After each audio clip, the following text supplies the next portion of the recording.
Hello children, இன்னைக்கு நம்ம 10th standard social science history lesson 6 book back long answers discuss பண்ணலாம். 6th lesson early revolts against British rule in Tamil Nadu. தமிழ்நாட்டுல British ரூலுக்கு எதிரா நடந்த போராட்டங்கள், முதலில் நடந்த போராட்டங்கள் என்னென்ன ஆரம்ப காலகட்டத்தில் அப்படிங்கறத early revolts போராட்டங்கள். Attempt an essay of the heroic fight Veerapandiya Kattabomman conducted against the East India Company. East India Companyக்கு எதிரா வீரபாண்டிய கட்டபொம்மன் நடத்திய ஹீரோயிக் ஃபைட், மிக தேர்ந்த வீரம் மிக்க சண்டையை பத்தி விவரிச்சு எழுதுங்க அப்படின்னு சொல்றாங்க. ஹீரோனா கதாநாயகன் சண்டை போடுற மாதிரி எப்படி சண்டை போட்டார் அப்படிங்கிறத இந்த எஸ்ஸேல எக்ஸ்பிளைன் பண்ண சொல்றாங்க. Veerapandiya Kattabomman. He became the பாளையக்காரர் of the Panchalam Kurichi at the age of 30.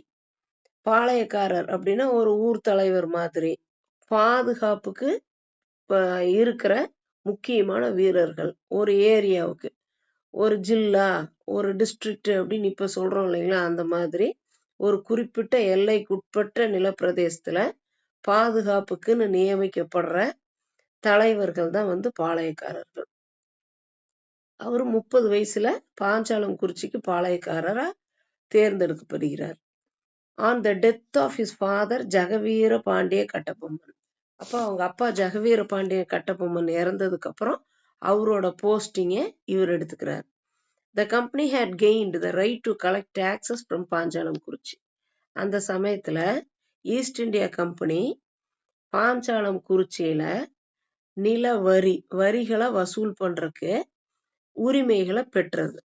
The company appointed its collectors to collect taxes from all Palayams. அப்போ ஒவ்வொரு பாளையத்திலிருந்தும், ஒவ்வொரு நிலத்திலிருந்தும் அவங்க டாக்ஸை கலெக்ட் பண்றதுக்கு, வரியை வசூல் பண்றதுக்கு கலெக்டர்ஸை அப்பாயிண்ட் பண்றாங்க, நியமிக்கிறாங்க. The collectors humiliated the பாளையக்காரர்ஸ் and adopted force to collect taxes. அப்போ இந்த கலெக்டர்ஸ், இந்த வசூல் பண்ற அதிகாரிகள் என்ன பண்றாங்கன்னா பாளையக்காரர்களை ரொம்ப அவமானப்படுத்துறாங்க. And adopted force to collect the taxes. adopted forceனா ரொம்ப மூர்க்கத்தனமா, முரட்டுத்தனமா, மரியாதை இல்லாம நடந்து மிரட்டி அதிகாரத்துக்கு கீழே வர வச்சு வரியை கலெக்ட் பண்றாங்க. இப்ப இந்த adopted force அப்படின்னா தற்காலிகமாக பயன்படுத்திய அதிகாரம் அப்படின்னு எடுத்துக்கலாம். This was the bone of contention between the English and Kattabomman. அப்போ ஈஸ்ட் இந்தியா கம்பெனி வெள்ளைக்காரர்களுக்கும் கட்டபொம்மனுக்கும் இதுதான் பகைமையை உருவாக்குச்சு. இந்த அவங்களுடைய பழக்கம், இந்த அவங்களுடைய அவமானப்படுத்துற குணத்தினால கட்டபொம்மனுக்கு வெள்ளைக்காரர்கள் மேல ஒரு பகைமை உண்டானது. ஓகே, மோதல், பகைமையினால உண்டாகிற மோதல். Okay, confrontation with Jackson. அப்ப கன்ஃபரன்டேஷன்னா நேருக்கு நேரா, ஃப்ரண்ட் அப்படின்னாலே முன்னாடி இல்லைங்களா, நேருக்கு நேர். அப்ப நேருக்கு நேரா மோதுறதுக்கு பேரு கன்ஃபரன்டேஷன். அப்ப ஜாக்சன் கூட கட்டபொம்மனுக்கு எப்படி கன்ஃபரன்டேஷன் உண்டானது? The land revenue arrears from Kattabomman was 3,310 pagodas in 1798. அப்ப land revenue arrear அப்படின்னா, லேண்ட்னா நிலம், ரெவன்யூ அரியர் அப்படின்னா வரி, ரெவன்யூனா வரி, வருமானம். ஓகே, அரியர்னா நிலுவை, அவங்க கட்டாம இருக்கிற தொகை. அப்ப அந்த நிலவரி கட்டபொம்மனால கட்டப்படாத தொகை என்ன, எவ்வளவு அப்படின்னா 3,310 பகோடாஸ். பகோடாஸ்னா இப்ப சொல்ற இந்த பணம், காசு, நோட்டு அப்படின்னு சொல்றாங்க, ரூபாய், டாலர், அந்த மாதிரி அந்த காலத்துல பகோடாஸ் இருந்தது. Collector Jackson order Kattabomman to meet him in Ramanathapuram. அப்ப ஜாக்சன்கிற கலெக்டர் கட்டபொம்மனை ராமநாதபுரத்துல என்னை சந்திங்க அப்படின்னு உத்தரவிடுறார். Kattabomman met Jackson in Ramanathapuram on 19th September 1798. அப்ப அவர் கூப்பிட்ட மாதிரியே கட்டபொம்மன் ஜாக்சனை சந்திக்கிறதுக்கு ராமநாதபுரம் போறார். It is said that Kattabomman had to stand for 3 hours before the haughty collector Jackson. Haughty collector அப்படின்னா தலகணம் பிடைத்த, கர்வம் மிக்க, திமிர் பிடிச்சவங்கன்னு சொல்லுவாங்க இல்லைங்களா, அந்த மாதிரி. அப்ப அந்த கலெக்டர் முன்னாடி கட்டபொம்மனை 3 மணி நேரம் நிக்க வச்சுட்டாங்க. ஒரு மரியாதை குறைவான நடத்தை. அப்புறம் வேணும்ட்டே காக்க வைக்கிறது, வெயிட் பண்ண வைக்கிறது. சென்சிங் டேஞ்சர், அதனால தனக்கு வரப்போற ஆபத்தை உணர்ந்த Kattabomman try to escape along with his minister Sivasubramaniar. அவரோட மினிஸ்டர் சிவசுப்பிரமணியர் கூட தப்பிக்கிறதுக்கு அவரு முயற்சி பண்றார். Oomaithurai suddenly entered the fort with his men.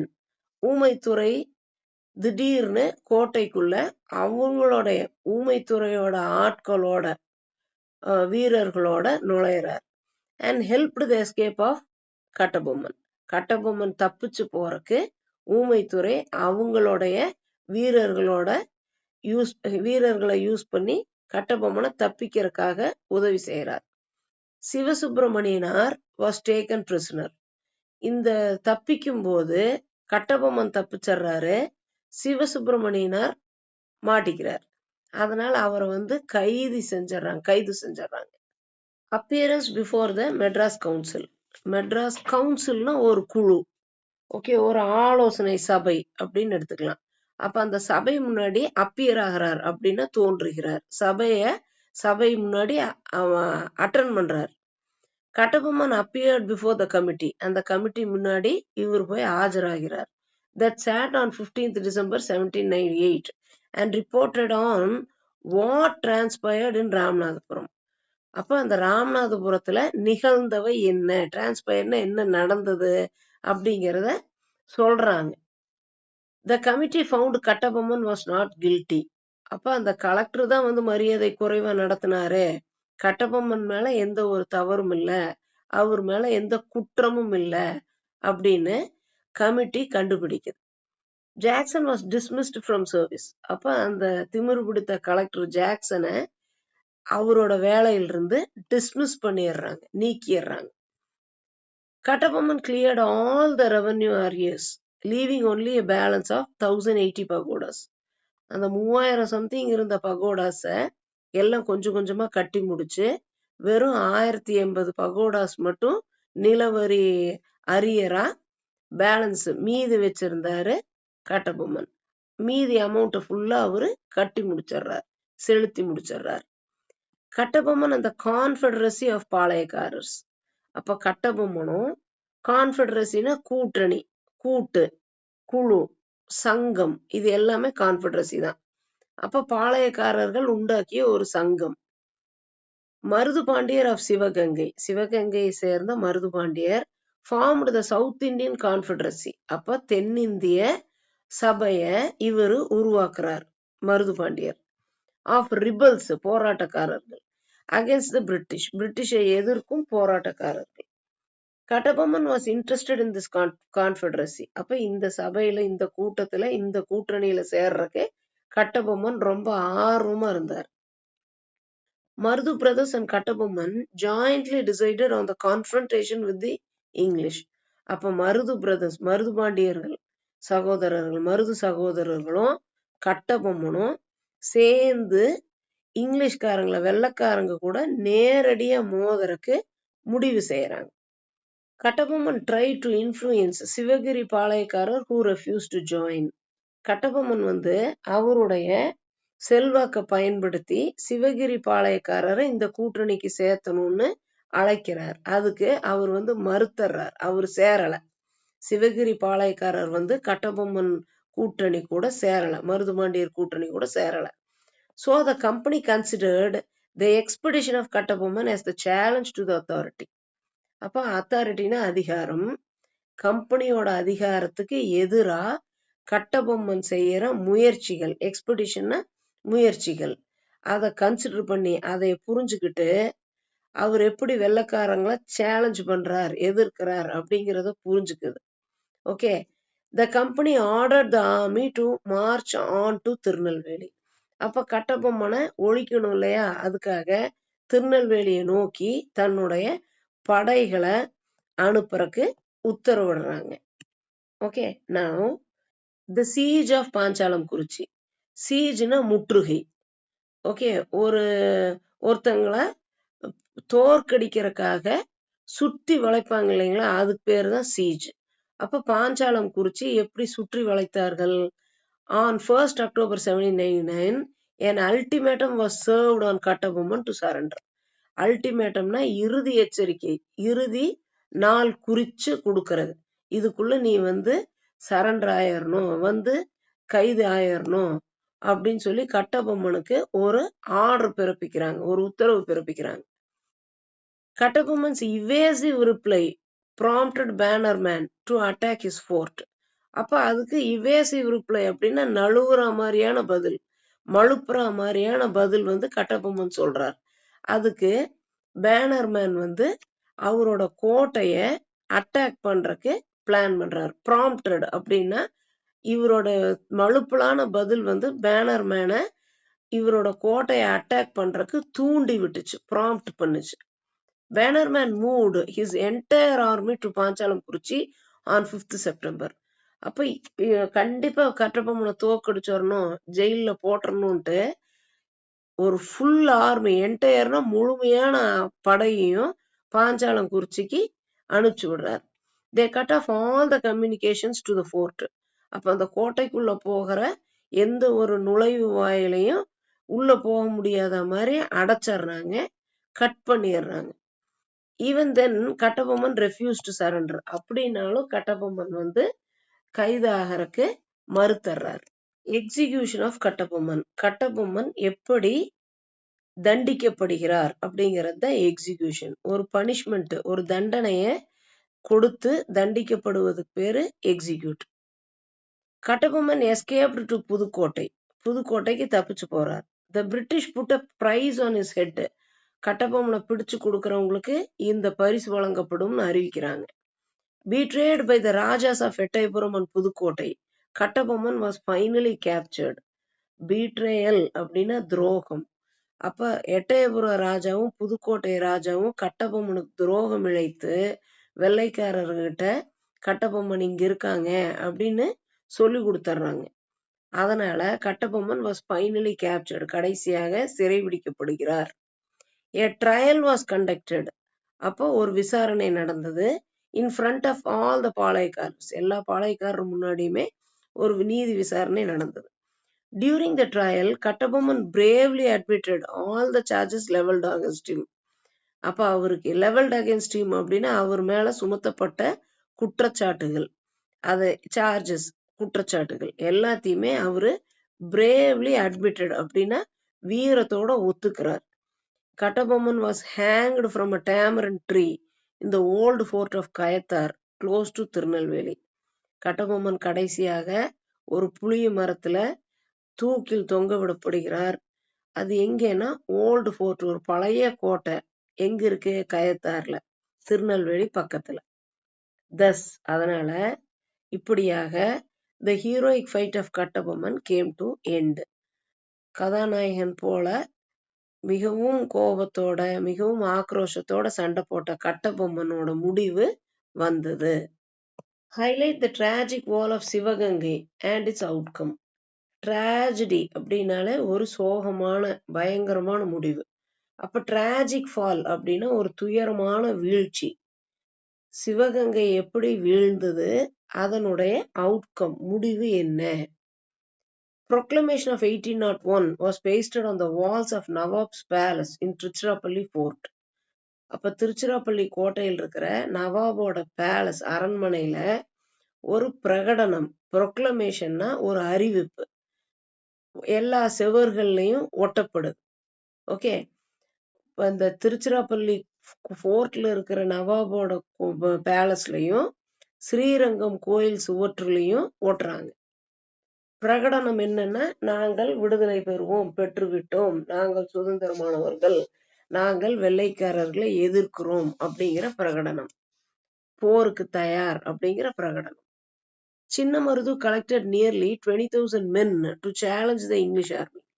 அப்ப இங்கிலீஷ் ஆர்மிக்கு சவால் விடுத்து, சண்டை போடுறதுக்கு சவால் விடுத்து சின்னமருது 20,000 வீரர்களை சேகரித்து இங்கிலீஷ் ஆர்மி எதிர்க்கிறதுக்கு தயாராகிறார். British reinforcements were rushed from Bengal, Ceylon and Malaya.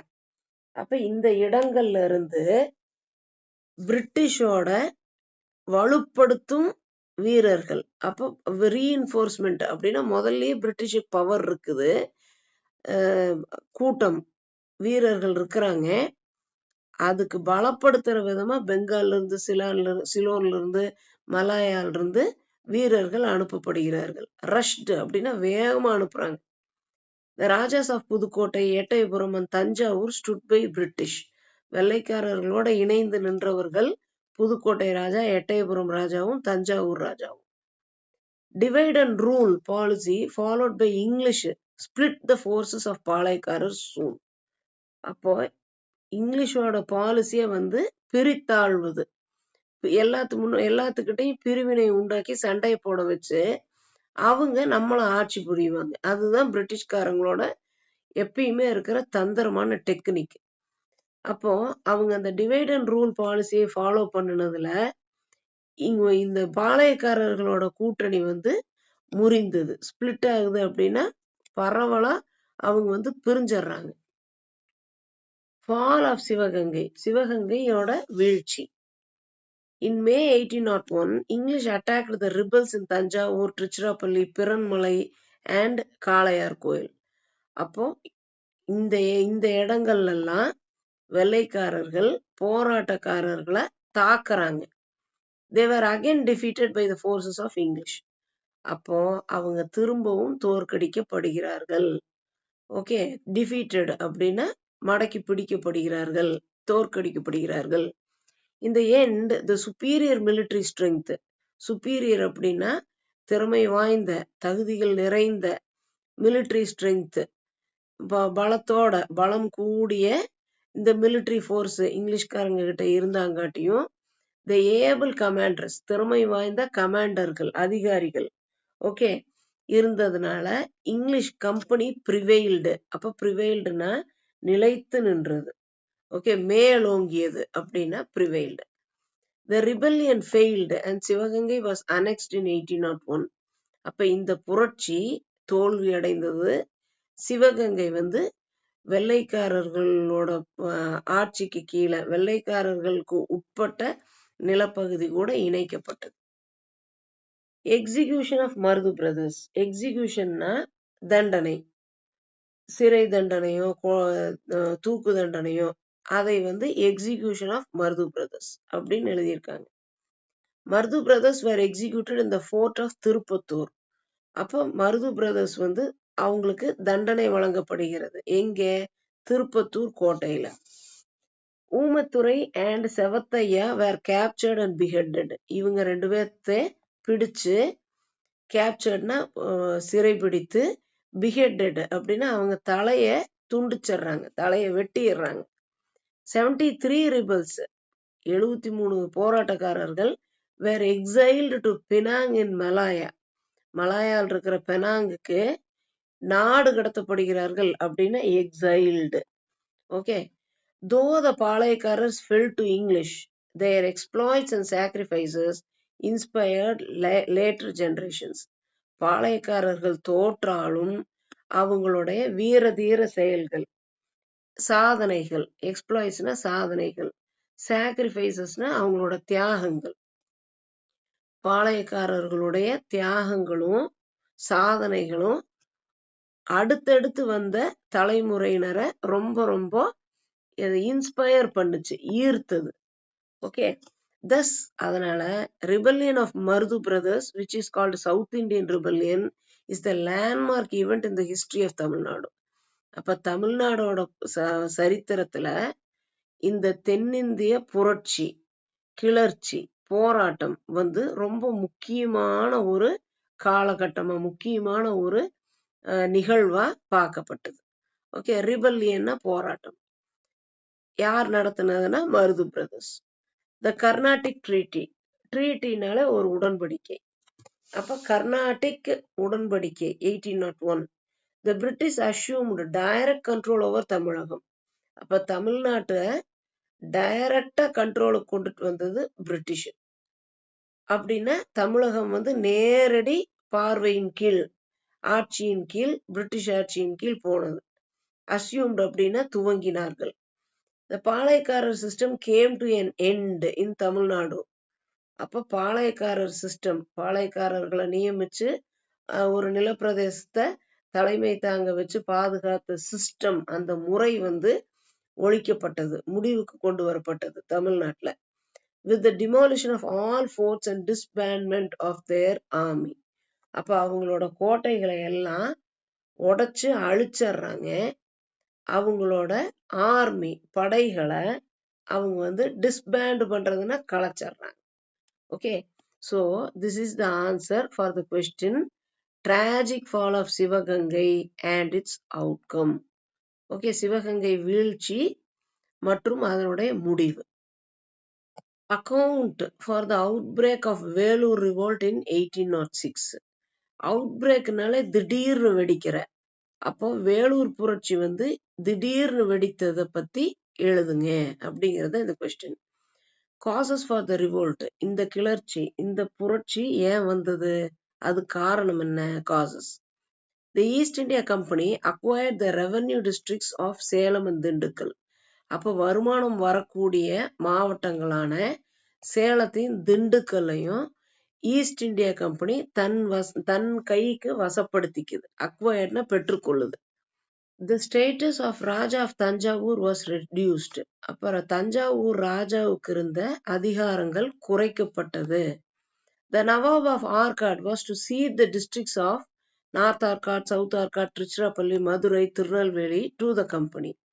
அப்ப நவாப் ஆஃப் ஆர்காடுக்கு என்ன உத்தரவிடுறாங்கன்னா, இந்த ஊர்களை, இந்த நிலப்பிரதேசங்களை ஒப்படைச்சிடணும் வெள்ளைக்காரங்க கிட்ட. சீடு த டிஸ்ட்ரிக்ட்ஸ், சீடு அப்படின்னா ஒப்படைச்சிடணும், அவங்க கிட்ட கொடுத்தரணும், விட்டு கொடுத்தரணுங்கிறது. டு த கம்பெனி, கம்பெனிக்கு கொடுத்துருங்க, ஈஸ்ட் இந்தியா கம்பெனிக்கு, பிரிட்டிஷ்காரங்களுக்குங்கிறாங்க. And transfer all the administrative powers to it. அப்போ இடத்த கொடுக்கறதும் இல்லாம நவாப் ஆஃப் ஆர்காடு வந்து நிர்வாக அதிகாரங்களையும் கொடுத்தரணும் அப்படிங்கிறாங்க. த டிஸ்பொசஸ்ட் லிட்டில் கிங்ஸ், டிஸ்பொசஸ்ட்னா சொத்துக்களை பறி கொடுத்தவர், இழந்தவர், நிர்வாகத்தையும் ஆட்சியும் இழந்தவர், இழந்த சிற்றரசர்கள். லிட்டில் கிங்ஸ்னா சிற்றரசர்கள். அவங்களும் ஃபியூடல் சீஃப்டன்ஸ் அப்படின்னா மாநில தலைவர்கள். ஓகே, ஒரு நிலப்பிரதேசத்துக்கான தலைவர்கள். அப்ப சிற்றரசர்களும் மாநில தலைவர்களும் continue to oppose the company which resulted in the revolt. அப்ப அவங்களோட பவர்களை எல்லாம், அதிகாரத்தை எல்லாம் பிடிச்சுக்கிட்டு அவங்களோட நிலத்தை எல்லாம் பிடிங்கிக்கிட்டா அவங்களுக்கு கோபம் வரும்ல. அதனால அவங்க வந்து ஈஸ்ட் இந்தியா கம்பெனி, பிரிட்டிஷ்காரங்களை அப்போஸ் பண்றாங்க, தொடர்ந்து எதிர்க்கிறாங்க. இது வந்து கிளர்ச்சிக்கு வித்திட்டது. Grievances of the Indian soldiers. அப்ப இந்திய சிப்பாய்கள் அவங்களுக்கு என்னென்ன குறைகள் இருந்தது அப்படின்னா, த சிப்பாய்ஸ் இந்த பிரிட்டிஷ் இந்தியன் ஆர்மி. அப்ப பிரிட்டிஷ்காரங்களுக்கு ஆட்சியின் கீழே, அவங்க அதிகாரத்தின் கீழே இருந்த நம்ம இந்திய படைகள்ல வேலை செய்த சிப்பாய்கள் nursed a strong sense of resentment. அப்ப அவங்களுக்கு வந்து ஒரு ரொம்ப கோபமான ஒரு மனநிலையிலேயே இருந்தாங்க. ரிசென்ட்மெண்ட் அப்படின்னா ஒரு வெறுப்பு நிலையிலேயே இருந்தாங்க, பகை உணர்வோடவே இருந்தாங்க. Over low salary and poor prospects of promotion, குறைந்த சம்பளம் கொடுக்கப்பட்டது அவங்களுக்கு. அது போக அந்த ப்ராஸ்பெக்ட்ஸ் ஆஃப் ப்ரொமோஷன் அப்படின்னா அவங்களுக்கு வந்து பதவி உயர்வுக்கான வாய்ப்புகள் ரொம்ப கம்மியா இருந்தது. புவர் அப்படின்னா கம்மியா இருந்தது. The English army officers scant respect for the social and religious sentiments of the Indian sepoys also angered them. அப்போ வெள்ளைக்கார ஆர்மி ஆபீசர்ஸ், மிலிட்டரி அதிகாரிகள் இந்திய சிப்பாய்களோட சமூகம் மற்றும் மத ரீதியான உணர்வுகளை எதையுமே அவங்க மதிக்கல, ரொம்ப குறைச்சு மரியாதை கொடுத்தாங்க. ஸ்கேண்ட் ரெஸ்பெக்ட் அப்படின்னா குறைவான மரியாதை. அப்ப மதிக்கவே இல்லை அவங்க. இது வந்து இந்தியன் சிப்பாய்களுக்கு ரொம்ப கோபத்தை உண்டாக்கியது. Many of the sepoys families were in dire economic straits.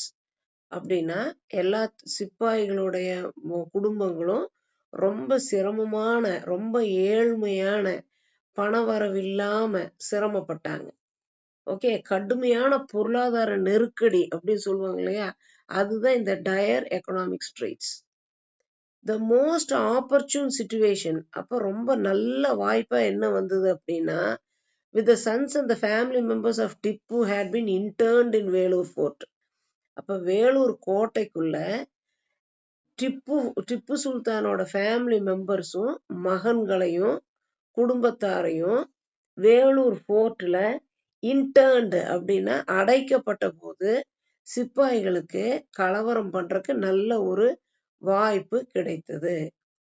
The new military regulations அப்படின்னா புதுசா கொண்டுட்டு வந்த மிலிட்டரி திட்டங்கள், சட்ட திட்டங்கள். The Indian soldiers were asked not to wear caste marks or earrings when in uniform. அப்ப சீருடையில் இருக்கும்போது, பணியில் இருக்கும்போது எந்த ஒரு ஜாதி அடையாளம் இல்ல, எந்த ஒரு பொருளையும் யூஸ் பண்ணக்கூடாது, காதுல கம்மல் கடுக்கன்லாம் போடக்கூடாது அப்படின்னு இந்தியன் சோல்ஜர்ஸுக்கு உத்தரவிட்டாங்க. கேஸ்ட் மார்க்ஸ் அப்படின்னா இந்த திருநூறு சந்தனம் எல்லாம் வைக்கிறது இதெல்லாம் போடக்கூடாதுன்னு சொல்றாங்க, வைக்கக்கூடாதுன்னு சொன்னாங்க. They were to be cleanly shaven on the chin and maintain uniformity about how their moustache looked. அப்போ முஸ்டாஷ்னா மீசை. அப்போ அவங்க வந்து கிளீனா ஷேவ் பண்ணி இருக்கணும், தாடி எல்லாம் வச்சிருக்க கூடாது. சின் அப்படின்னா தாடை. அப்புறம் எல்லாரும் ஒரே மாதிரி சீரா ஷேவ் பண்ணி நீட்டா மீசையெல்லாம் கட் பண்ணி இருக்கணும். ஓகே, ஒரே மாதிரி இருக்கணும்னு சொல்றாங்க. The new turban added fuel to the fire. முதல்ல இத்தனை பிரச்சனை, இத்தனை கோபம் சிப்பாய்களுக்கு இருந்தது. எரியற நெருப்புல எண்ணெய் ஊத்துற மாதிரி நியூ டர்பன், ஒரு புதுசா ஒரு தலைப்பாகை கொடுத்தாங்க. முதல்லயே இருந்த தலைப்பாகை எடுத்துட்டு வெள்ளைக்காரர்கள் வச்சுக்கிற தொப்பி மாதிரி ஒரு ஹேட் மாதிரி ஒண்ணு கொடுத்தாங்க. அது வேற இன்னும் கோவப்படுத்துச்சு. The most objectionable addition was the leather cocked made of animal skin. அப்போ காக்கெட் அப்படின்னா தலையில வச்சுக்கிற ஒரு அலங்காரமான ஒரு பாகை. ஓகே, அது வந்து ஒரு மிருகத்தோட தோல்ல செஞ்சதா இருந்தது.